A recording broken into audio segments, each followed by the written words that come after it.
Hello, my name's Simon Zutshi, and in this video I'm going to talk all about the brand new 5% stamp duty that's been announced in the Labour government 2024 budget, and importantly, how you could potentially avoid paying the 5% stamp duty that's just been imposed. So look, my name is Simon Zutshi. I've been investing in property since 1995. I've been teaching people like you how to invest in property since 2003. That's over 21 years. And I've seen many budgets come. I've been seeing things that have been announced that are big changes. And does it mean the death of property investing? I actually remember back in 2016 when the Conservative government brought in the extra 3% charge for property investors when buying properties and second homes. And a lot of people said, well, that's it. Property investing doesn't work anymore. You know, I have to pay an extra 3% if my numbers just don't work. But what happened over time, we just adapted. And we learned to build that 3% into the price, get a better price, and then the numbers did work. And in fact, many of my overseas clients who live in the Netherlands or Dubai and invest here in the UK, they've had to pay already a 5% stamp duty. And also they have less mortgages available to them as overseas investors, so they're paying a bit more for their mortgages than us. So it's not the end of the world. We can adapt. There are things we can do. And in this video, I'm going to talk about some of the considerations and some of the ways actually you might be able to avoid paying that 5% stamp duty completely. So also we need to understand that this does apply to England. We're talking about here. Stamp duty has been devolved in Scotland and Wales for a period of time now. So in Wales, they call it land transfer tax and it's just 4%. In Scotland, it's called land and buildings transfer tax and it's 6%. Now that has definitely slowed the market in Scotland, and I think that will definitely happen here in the UK for a period of time. There'll be lots of investors who say, well, I just can't afford 5%, that doesn't work. So I think there'll be less people for a good few months looking to buy property. This is a buyer's market right now. There are more sellers looking to sell property than there are buyers looking to buy, which is why generally around the UK, prices are stagnating or coming down. There are more properties for sale and less people looking to buy those properties.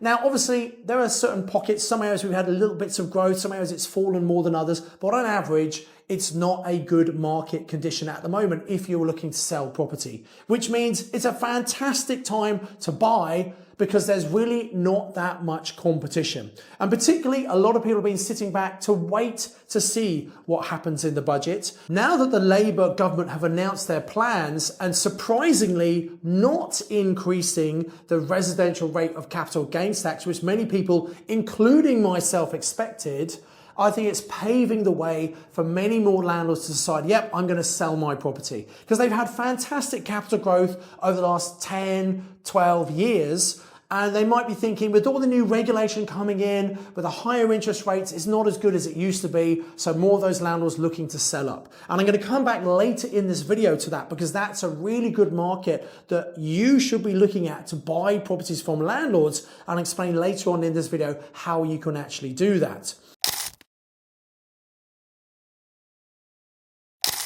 When it comes to stamp duty, you really need to make sure you have the correct information because even many solicitors don't really understand stamp duty. They'll use a stamp duty calculator to say, okay, this amount of stamp is payable. But there are a number of times when you don't have to pay stamp duty. For example, if you have a property trading business where you're buying and selling property, and if you are buying deceased estates, I believe there's actually no stamp duty payable on that property because you're buying it, you're flipping it on, as long as you spend less than £10,000 on that property. So there are lots of exemptions. I think there's about 28 different exemptions where you don't have to pay stamp duty. Now, I'm not an expert on it.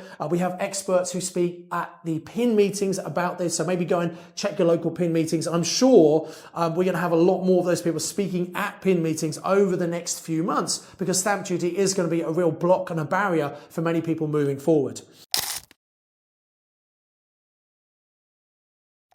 If you buy a company that owns assets such as properties, the stamp duty you pay on a company purchase is only 0.5%.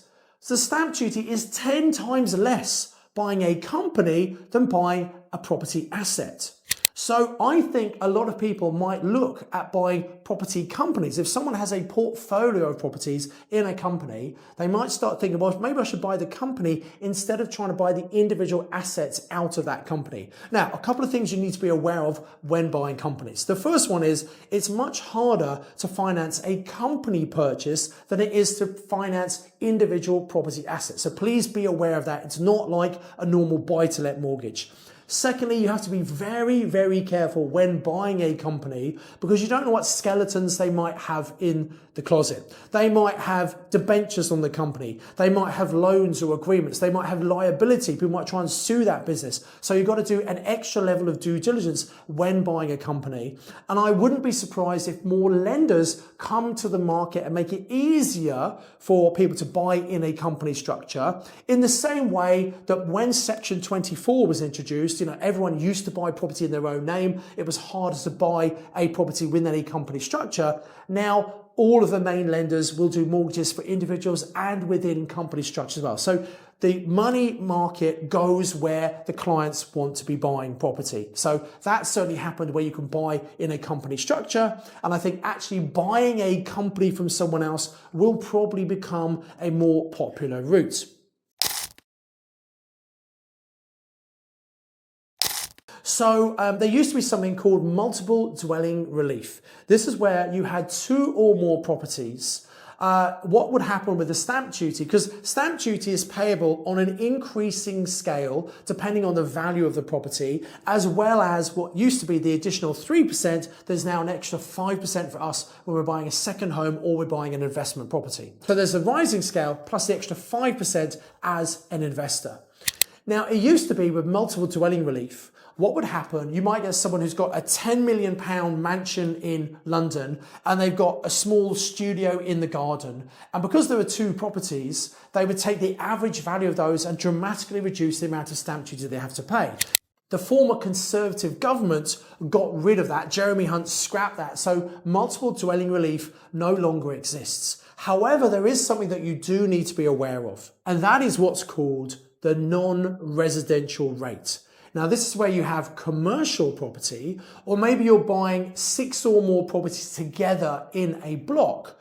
Then you can actually apply a lower rate of tax. And I think it's capped to 5% for that tax. I'm not a real expert on it. You might want to go and Google it. But if you're buying portfolios from landlords, that might be a way to massively reduce the amount of stamp duty you're going to have to pay on those purchases.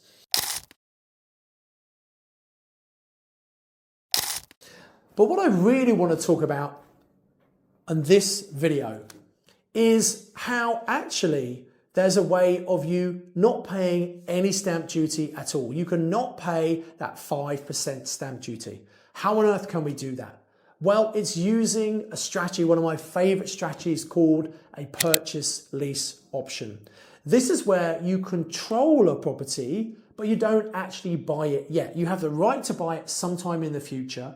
And in the meantime, you look after the property, you pay the owner a fixed amount each month, and you rent it out in a different way, a more profitable way. So you make a profit on the margin, the difference between what you rent it out for and what you pay the owner. So this is how you can make cash flow from a property every single month, and you benefit from the potential capital growth over time without actually owning the property. Now, there are a couple of important implications here. First of all, you don't have to put in a big deposit, which is a big block because you're not actually buying it right now. You don't have to get a mortgage, which can take 3 or 4 months at the moment to arrange. So it means an option can be arranged in a matter of weeks instead of months and months.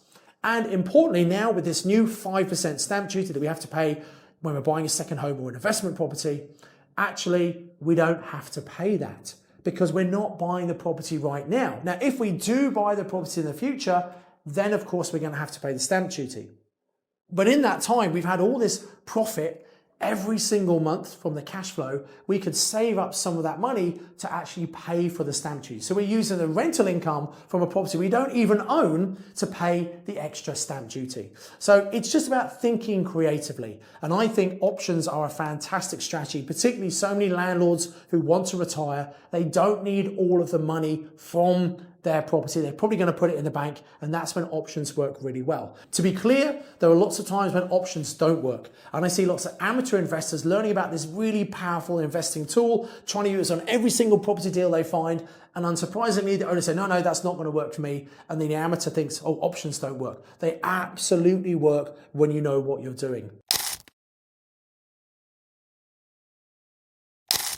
Now, I am going to be running an emergency webinar very, very soon, all about exactly how can you use the information from this budget with your property investing over the next couple of months. There's not going to be much competition, and it's going to take a while for other investors to work this out. So it's going to give you a real competitive advantage. So I'd encourage you to click on the link below this video, come and join me for that online training, my emergency webinar about what you should be doing right now to make the most of the post-budget investing period. If you like this video, hit the like. Tell me what you think. Is the stamp duty going to stop you investing in property, or are you just going to find a way around it and move forward and make the most of this incredible buyer's market? Also, please make sure you subscribe to the channel, hit the bell icon, so whenever timely videos like this come out, you're one of the first people to be notified, and you can get the latest information to make sure you can become an even more successful investor. So click on the link below to come and register this online training. It's happening very, very soon, so take action now. You don't want to miss this online training with me to find out how you can make the most of the market. And also, if you want a full update of what's happened in the budget and the implications for us as property investors, I released a video on Thursday about that. Have a look for that. You definitely want to watch that to get a full update of what's happening and the implications for you and your property investing. Until next time, I encourage you to invest with knowledge, invest with skill.